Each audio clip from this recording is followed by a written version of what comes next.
मराठी मातृभाषा चॅनलवर आपले स्वागत। आज आपण इयत्ता 5वी या पाठ्यपुस्तकातील 12 नंबरचा लेसन बोलावे कसे या धड्याचे वाचन करणार आहोत आणि त्याच्यानंतर बघणार आहोत त्या धड्याचा संपूर्ण स्वाध्याय।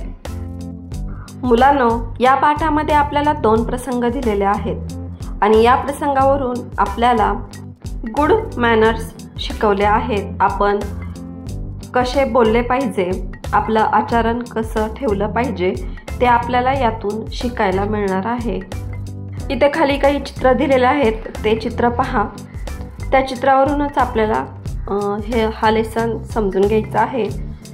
एके दिवशी संजू फोन करतो, तेवढ्या तिथे अंजू येते। तर इथे बघा, एक मुलगा आहे आणि तो फोन करत आहे आणि त्याच्या मागे एक मुलगी उभी आहे।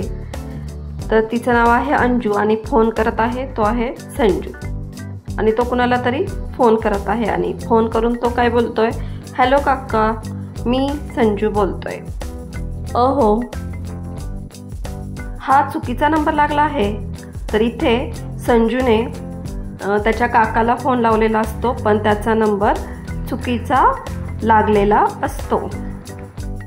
संजू झटकन फोन ठेवतो। तर ज्यावेळेस आपण लावलेला नंबर चुकीचा आहे हे ज्यावेळेस संजूला कळतं, तो त्यावेळेस काय करतो, झटकन फोन ठेवून देतो। आणि हे सगळे त्याच्या मागे उभी असलेली अंजू बघत असते। अंजू त्याला समजावून सांगते, संजू, तू चुकीचा नंबर लावला होतास, त्यामुळे तू त्या व्यक्तीला मला माफ करा, चुकून तुमचा नंबर लागला असं नम्रपणे म्हणायला हवं होतंस। मुलांनो, आत्तापर्यंत दिलेल्या चित्रांमध्ये आपण पाहिलं की संजू फोन लावतो आणि फोन चुकीचा लागतो, तो लगेच फोन ठेवून देतो। कोणत्याही प्रकारची सॉरी किंवा मला माफ करा असं तो त्या व्यक्तीला म्हणत नाही। तर हे चुकीचं आहे। ज्यावेळेस आपला कुणाला तरी रॉंग नंबर लागतो त्यावेळेस आपण त्यांची माफी मागणे गरजेचे असते। मुलांनो, आता आपण ह्या पाठामध्ये दिलेला दुसरा प्रसंग बघूया। बसमध्ये खूप गर्दी, शेजारी एक आजी उभ्या आहेत। दिनेश एका जाग्यावर बसला आहे। आजी उभ्या असलेल्या दिनेशला दिसताच तो आपल्या जागेवरून उठतो। आजी, तुम्ही या, जाग्यावर बसा। आजी दिनेशच्या जागेवर बसतात। किती गुणी मुलगा आहेस तू, ते आजी म्हणतात। आजी, वृद्ध व्यक्तींना बस रेल्वेमध्ये बसण्यास जागा देणे हे सर्वांचं कर्तव्य आहे। आजी दिनेशकडे कौतुकाने पाहतच राहिल्या।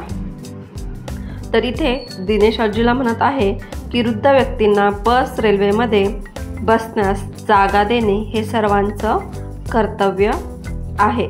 तर प्रसंग दुसरा, याच्यामध्ये आपण पाहिलं की बसमध्ये खूप गर्दी असते आणि त्या बसमध्ये दिनेश नावाचा एक मुलगा बसलेला असतो आणि गर्दीमुळे बसायला जागा नसते आणि तिथेच एक वृद्ध आजी उभी असतात। दिनेश तो बघतो आणि त्या आजीला स्वतःच्या जागेवर बसायला लावतो। तर त्या आजीला दिनेशचं खूप कौतुक वाटतं। तर त्यानंतर दिनेश म्हणतो की वृद्ध व्यक्तींना बस रेल्वेमध्ये बसण्यास जागा देणे हे प्रत्येक नागरिकाचं कर्तव्य आहे, सर्वांचं हे कर्तव्य आहे। तर ह्या दुसऱ्या प्रसंगामधून सुद्धा हा अजून एक गुड मॅनर्स आपल्याला इथे पाहायला मिळत आहे। तर मुलांनो, तुम्हाला हा धडा समजलाच असेल, तर या धड्यातल्या दिनेशसारखं तुम्ही सुद्धा रेल्वे बसमध्ये जर एखादे वृद्ध आजी आजोबा जवळ उभे असतील तर तुमची जागा त्यांना नक्कीच बसायला द्या तुमच्या जाग्यावर। हे आपलं कर्तव्य आहे आणि एक चांगलं गुड मॅनर्स आहे। तर आता आपण ह्या धड्याचा स्वाध्याय बघूया। प्रश्न पहिला, अशा वेळी तुम्ही काय कराल ते लिहा। त्यातलं अ आहे, तुम्ही प्रवास करताना एखादी वृद्ध व्यक्ती बसमध्ये उभी आहे। उत्तर, मी माझी जागा त्या वृद्ध व्यक्तीला बसायला देईल.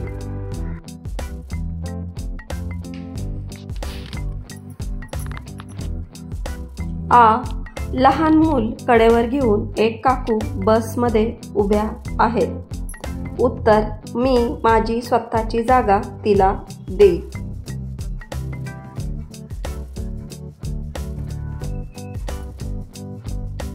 ई. तुमच्या घरच्या फोनवर अनोळखी व्यक्तीचा फोन आला आहे. उत्तर, मी त्या व्यक्तीला तुम्ही चुकीचा नंबर लावला आहे हे नम्रपणे सांगेन.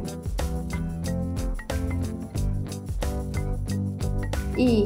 एखादी अनोळखी व्यक्ती पत्ता शोधत तुमच्या घरी आली आहे. उत्तर, त्या व्यक्तीला योग्य ती माहिती आम्ही देऊ.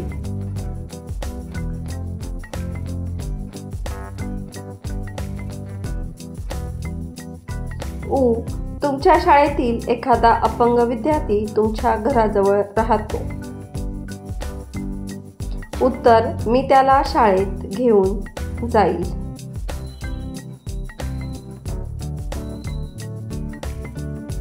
इथे प्रश्न दुसरा आहे, खालील रकाने वाचा व शिक्षकांच्या मदतीने समजून घ्या. तर इथे बघा एक चार्ट दिलेला आहे आणि त्यात व्यक्ती हा एक बॉक्स आहे आणि त्यात काय दिलंय, अंजू, संजू, दिनेश, आजी आणि पुढे आहेत वस्तू, ठिकाण आणि वाहनं यांची नावे, घर, फोन, बस, रेल्वे आणि पुढचा कप्पा आहे गुण आहे नम्रता. तर व्यक्ती, वस्तू यांच्या नावांना नाम असे म्हणतात. कोणत्याही व्यक्तीच्या, वस्तूच्या, ठिकाणाच्या किंवा वाहन यांच्या नावांना नाम असे म्हणतात. तर प्रश्न तिसरा आहे, खालील वाक्यातील नामे ओळखा, त्याखाली रेघ ओढा. त्यामधलं पहिलं आहे, हॅलो काका, मी संजू बोलतोय. तर ह्या वाक्यामध्ये काका आणि संजू हे काय आहेत, नामे. तर त्याच्या खाली आपण रेष ओढायची आहे. दुसरा आहे, आजी, तुम्ही या जाग्यावर बसा. तर इथे आजी हे काय आहे, नाम. दिनेश हा गुणी मुलगा आहे. तर दिनेश हे काय आहे, नाम. तर प्रश्न चौथा, खालील वाक्यात योग्य नामे लिहा. डॅश डॅश हा माझा जिवलग मित्र आहे. तर इथं तुम्हाला नाम लिहायचं आहे. कोणतंही नाव इथं तुम्ही लिहिलं तरी चालेल. मी इथं लिहित आहे, रवी हा माझा जिवलग मित्र आहे. पुढे आहे, माझ्या दप्तरात डॅश डॅश या वस्तू आहेत. तर इथे तुमच्या दप्तरात वस्तूंची नावे लिहायची आहेत, ज्या आहेत त्या. तर मी इथे लिहित आहे, वही, पुस्तक आणि पेन.